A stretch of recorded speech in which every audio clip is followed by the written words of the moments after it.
Hello Magpies and welcome to this first very professionally and well-produced character introduction for the upcoming Heroes of Heterodoxy campaign game.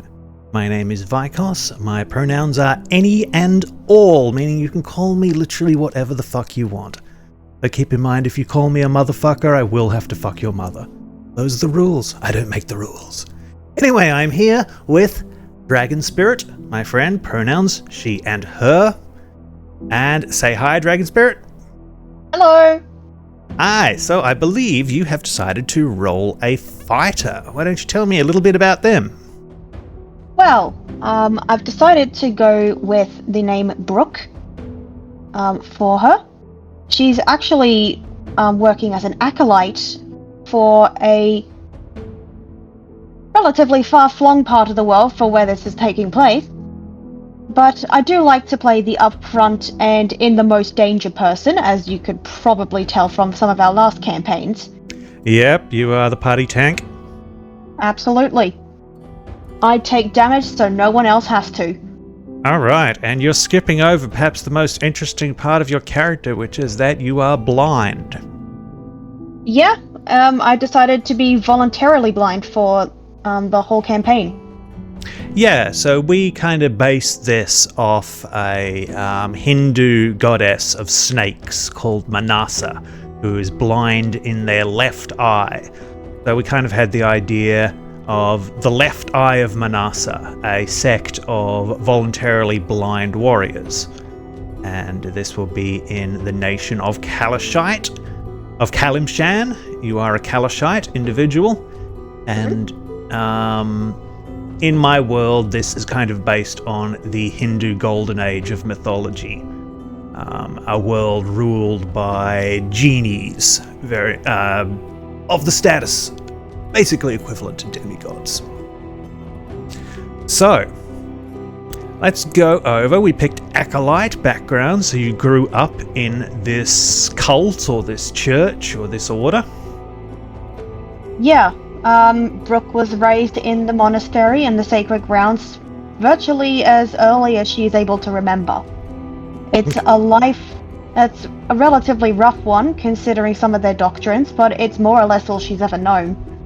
And that suits your lawful neutral background, so we've definitely got some opportunities for character growth there as you get to experience the wider world. So, we go through your stats. It is a relatively fighter-like stat line from what I'm looking at. Strength 16, Dex 15, Con 14, Intelligence 13, Wisdom 11, and Charisma 9. A bit smarter than your average fighter, wouldn't you say? Yeah, I'd say so. Just because, she's very good at stabbing things doesn't mean that she doesn't like to read occasionally as well. Yeah, absolutely. And, but charisma is a bit low. That's perhaps your weak point. Yeah. Considering the order she was a part of, I kind of considered it would be her weakest stat, because she didn't exactly have a lot of time for social interaction. If she wasn't practicing basic sword forms or learning to adapt to the large changes in her life, then she was reading scriptures alone or meditating. So she's relatively fresh and rough around the edges when it comes to actually interacting with people. Yeah, the Wisdom 11 is an interesting stat, though. I think I might have a little bit of conceptual fun imagining that, because in some ways you would have very sharp senses. You would be very perceptive in terms of your hearing and such. But obviously, being blind, that, let's say, levels out in terms of general perception. Say a general perception roll is going to be hampered by your lack of eyesight, but you may have sharper hearing than most, so that's just a conceptual thing we'll play with. Yeah. Alright, so for your languages, I believe you picked an extremely obscure one, did you not? I did indeed. Which will probably never come up. But hey, sometimes it's fun to have obscure things for backstory purposes, or just because it fits with the way your character is built. Yeah, so that is, of course, the Naga language of the... what are they, water spirits? I don't know. I think they vary, don't they, in the lore? Yeah, in some places Naga are snake people. Sometimes they're nymphs. It generally revolves around serpentine creatures.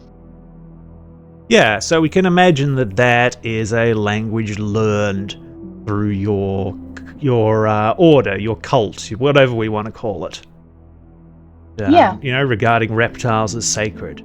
And then, of course, you had primordial, because the genies originate with the primordial language root, or rule your lands. And Alzado, which is the common in your land, and then Chondathan, which is going to be necessary to interact with the party. Simples. Yeah. Alright. Equipment looks pretty straightforward. We just took the standard pack. Now your fighting style and your feat. That's where things get interesting. This is how we made you able to be a blind fighter. I let you take the blind fighting style. So you have a dark vision of 10 feet. And I gave you a custom feat that gives you tremor sense to 60 feet. So basically you're Toph from Avatar. Except without the earthbending. Yeah. Oh, hey, I'll probably get some cool swords. Yeah, look, you got strength for 16. You can bend some earth. Dirt's not that tough. You can bend any kind of rock if you just punch it hard enough. Yeah, that's right. That's right. Blood from a stone. So, now we're going to be playing around with a little bit of this. We're going to be playing it by ear to work out exactly how it works. I've played with blind characters before, and it's been a bit of a headache in a way where I'm like, you see this, and they're like, no, I don't. So we're going to linguistically fumble our way through. But the tremor sense is going to be an interesting dynamic. Going to give you an ability to perceive people in a lot of situations. You won't necessarily, the wording of the tremor sense ability suggests that you are able to see, anybody, sense the presence of anybody, but I would rule if somebody is, managed to succeed a stealth check, you still don't find them. But yeah, obviously invisibility isn't going to affect, they're not going to get advantage on stealth from invisibility because they're still making footfalls. Yeah. I'd imagine that probably the best way would be a character that's standing completely still. Therefore, they're not making any tremors for me to sense. Or floating, like levitating, just above the ground or something like that. Yeah. So we'll have some fun with the rules in that way. Yeah, it's going to be fun seeing how, we play for and against it. Yeah. So, what sort of play style are we expecting with this? Do you have any aims as to how you want to play this character, or do you have a vision of how them playing out? I'm kind of split between two different kinds of visions at the moment. Either I want Brooke to eventually turn into an outright frontline fighter, somebody who draws most of the attention to the bigger bads, so any of our squishier spellcasters in the back won't have to quite fight so hard in order to, keep their precious hit points around. Alternatively, considering the way that she worships the Naga and the primordial Manusa, she could alternatively be a very hit-and-run kind of fighter who is meant to weave in and out of different areas, taking whatever pot shots she can find. Right, and in terms of roleplay, do you have like a progression in mind, or are you just kind of seeing what happens? Say yes to the game. I do have something of a progression in mind. I mean, at the very start, I'm probably imagining that Brooke might be a little bit contentious with some of the other players. simply because she doesn't want to have any kind of sidetrack. There is a goal and it must be accomplished, and there is no way to get around other than the straightest possible road. But I'm hoping that with interactions with the party and maybe a couple of character development moments, theoretically, learning to step beyond some very restrictive boundaries and trying to explore and see what life has to offer. Alright, so let's talk backstory. So you were part of some religious order, you voluntarily blinded yourself, to show faith?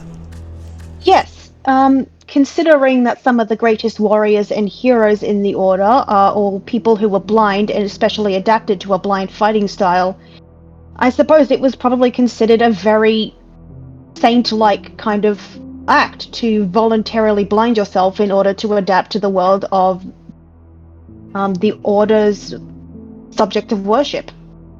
Yeah, it's a common thing in a lot of religions to put yourself through an ascetic trial to show your devotion and to strip away, the pleasures of the flesh or distractions or whatever to get closer to the spiritual. So, however, you have left your home and you are far from your order.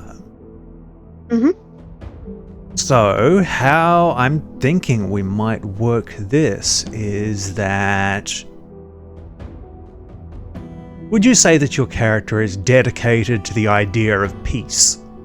Or are you purely I am a warrior, therefore I fight sort of a character? I think it's very dependent on the situation, because from what I know of looking up and reading about Manusa, she's a very... I suppose you could say she's a very dual-aspected kind of god or object of worship. She's known to be very kind and generous towards her own followers, but can attack anyone who doesn't worship her with some pretty seething hatred.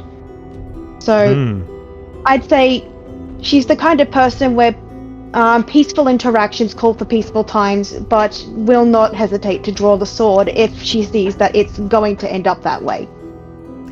Well, your homeland of Kalimshan has been embroiled for nearly a century now in a civil war between two families of genies. And in the last year or so, as you are familiar with in my lore, the Drow have burst up from the ground with an army of Underdark creatures and have kind of done some bad things to the countries to the north of Kalimshan. So, it's a very warlike time, and it's going to call for some necessary violence. Yeah, absolutely. So there is a larger religious call for what in the northern lands they're calling an armed pilgrimage, a crusade of sorts, to come to the aid of those being attacked by the Drow. And this might appeal to you, you might say? Yeah. I think specifically I was wording it that Brooke is specifically looking for an extremely difficult challenge to overcome, as a way to sort of test her faith and see if she is indeed strong enough to still be considered a follower of Manusa. Yeah. And you have found a traveling companion in this path. This would be Dia, who is one of the other characters played by Void, who will be doing one of these for us shortly. You two, your characters are kind of like night and day. I think that you two will have a good dynamic, considering I know how you play like the serious character trying to keep the chaos characters under control, and I know that Void is planning to bring some chaos energy to their character. They are That will indeed be very fun. Yeah. So they are also from Kalimshan and a similar sort of ascetic, living in the forest, meditating background, but also very, very different energy. So you two have traveled together. There's a real questionable dynamic as to who is protecting who in terms of you being the tank, but also blind. So there are characters like I don't know, your guide, but you're their protector. Oh, So yes. we're really hitting the dualism points. I can probably already imagine that it's an alliance out of necessity and not necessarily the fact that we like each other. Yeah. So, after what must have been a difficult and probably aided by magical transportation journey to skip the warlike areas, or perhaps to circumvent it by going up through the sea of what do you call it? I forget what it's called. The big sea that's where the giant fish grow, through the border kingdoms.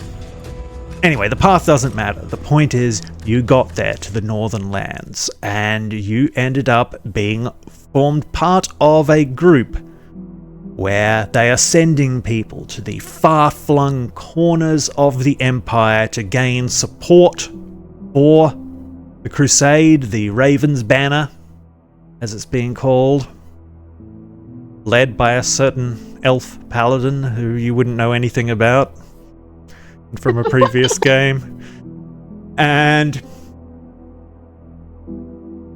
to acquire support or knowledge or magic items or wealth or something to support the cause. And you have all been sent to the Kingdom of Luruar, also known as the Silver Marchers Alliance, a confederation of several towns in the northernmost edge of the world, a frontier land of wild winters, of severe weather, and of powerful magic. Being from an extremely magical land yourself, I could kind of see why they would send the Alashite people. Alright. We hyped for this? I am very hyped for this. Hell yeah, this is something I've wanted to do for quite some time. So, there we have it. Brooke, ready to join the story. Alright. Yeah, I'll see everyone there. Hell yeah. Y'all take care of yourselves. And swoop swoop.